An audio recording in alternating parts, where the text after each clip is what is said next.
historical island city of Venice is built in the lagoons just off the northeast coast of the country in the Adriatic Sea, and it's home to about 50,000 residents nowadays. The city is almost 2 millennia old. It missed out on the glory of the Roman Empire, but it became a major player in the Middle Ages and the Renaissance as a naval and merchant power. It's very interesting how they built this place. So in the 4th century, or thereabouts, AD, the Western Roman Empire was starting to crumble, and barbarians from the Germanic northern tribes were coming in to pick up the scraps of the dying empire. And the people of this region had to hide, so they took to the Venetian lagoon in the Adriatic Sea, where the seabed was the hardest, and they took strong wood from Croatia and they nailed it into the hard sea floor, and then on top of that they poured concrete and marble in order to waterproof it and make it strong. And that's how you get this city on the Adriatic coast. You can kind of see back here, there it is, what we're talking about. Yeah, these things here. Yeah.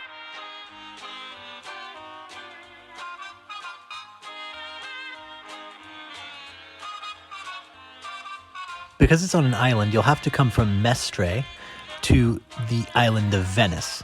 So you have to take a train in Mestre, which is €1.40, and it's a real quick ride, maybe 10 minutes on the train. They're very comfortable, as you can see, and you'll come across a long bridge that links the mainland of Italy with the Venetian islands, and you'll come to the train terminal in Venice, and then bam, you're there. You're free to go out and explore the city. It's a pretty quick and easy process.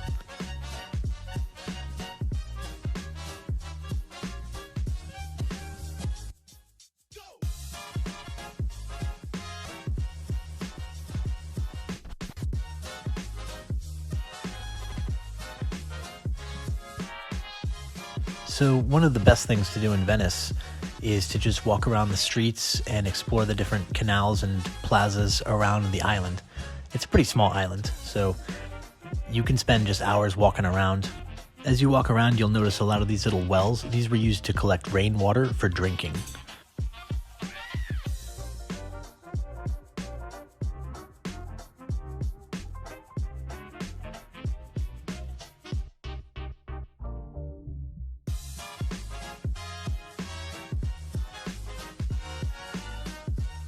The canals and streets are very confusing. They're very windy, and there's a lot of dead ends. It's almost like a labyrinth, so definitely prepare to get lost at least once as you walk around.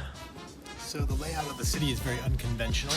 There's not really rectangular or square city blocks or streets. So in the labyrinth, you run into like little cool places like this.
Rialto Bridge was the first bridge built over the Grand Canal, and now it's kind of like a mini mall. You can find a lot of shops on either side of the bridge. And in front of Rialto Bridge, you can find a lot of the classic black gondolas where you can pay someone to give you a gondola ride.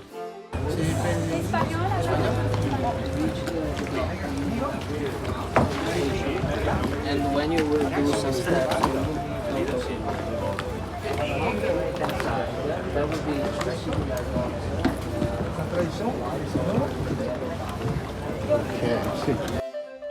The gondola guys are just hanging out in front of Rialto Bridge. You can just go talk to them and ask them for a gondola ride. When we went in late 2022, it was about 80 euros, I think, for a 30-minute gondola ride. It takes you from there up the Grand Canal, which is the main canal that runs all through the historical center of Venice. It was once the Fifth Avenue of the medieval and Renaissance worlds, and there's still a lot of beautiful historical buildings and scenery.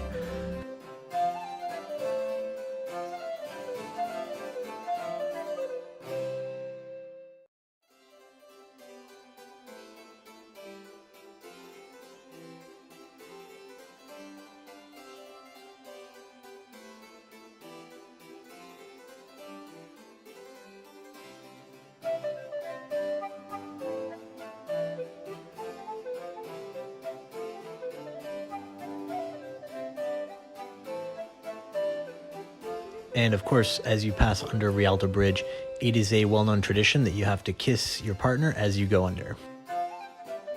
Gondolas were the limousines of the Renaissance world, and people used to have really elaborate gondolas to show their nobility and wealth. But in the 1500s, they implemented a law saying that they all had to be solid black. The gondola drivers are very highly trained and specialized, and they know not only how to maneuver those boats, which are a lot harder to maneuver than they look, they also can tell you a lot about history and the sights that you're seeing as they take you through the different canals. They're very knowledgeable. And the gondolas themselves are custom built, and they're very, very expensive. I think at least around 70 or 80,000 euros per gondola.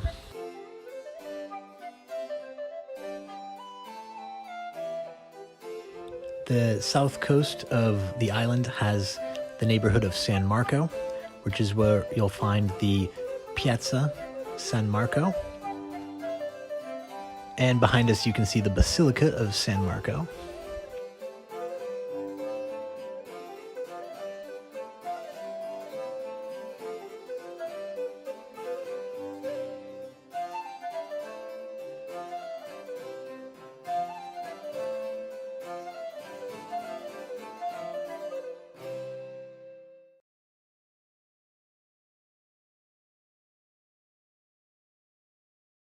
The clock tower is very interesting. Watch here as it changes time every 5 minutes.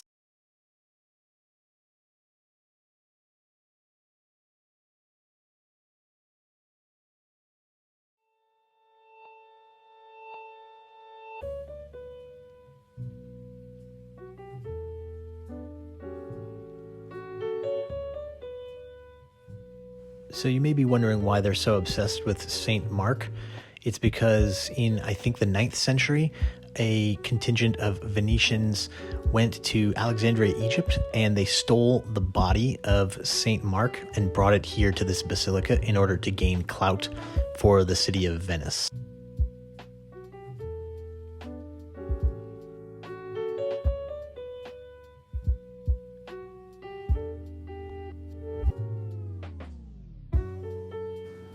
So this church is interesting because it's a Catholic church, but it looks a lot more like an Orthodox church that you'd see in the East, like in Greece or in Romania or Serbia. All of the religious iconography on the walls is not normally characteristic of a Catholic church, but rather an Eastern church.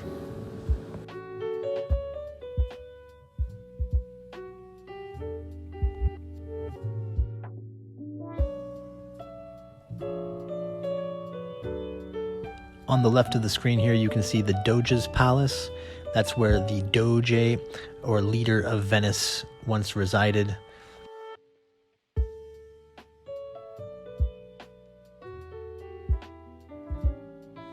Venice actually had a republic even during the Middle Ages that was very similar to our system in America of checks and balances, with a Senate, representation, and also an executive leader, the Doge.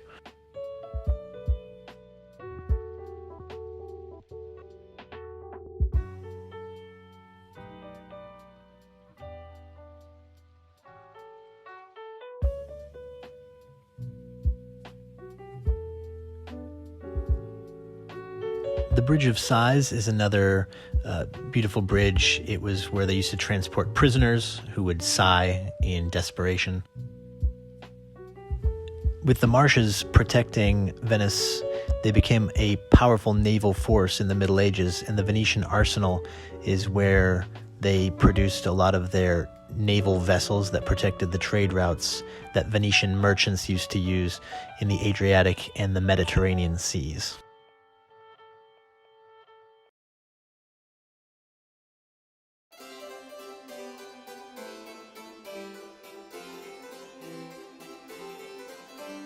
And in case you were wondering, that winged lion symbol that you see everywhere is the symbol of Saint Mark.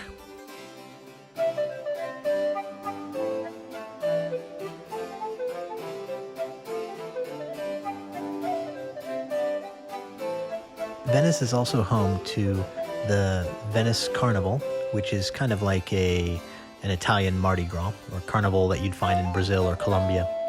And it started in the 12th century to celebrate a victory over a rival state, and it continued up until 1797 when Napoleon conquered Venice on behalf of the Holy Roman Empire, and the carnival was outlawed, and it wasn't reinstated again officially until 1979.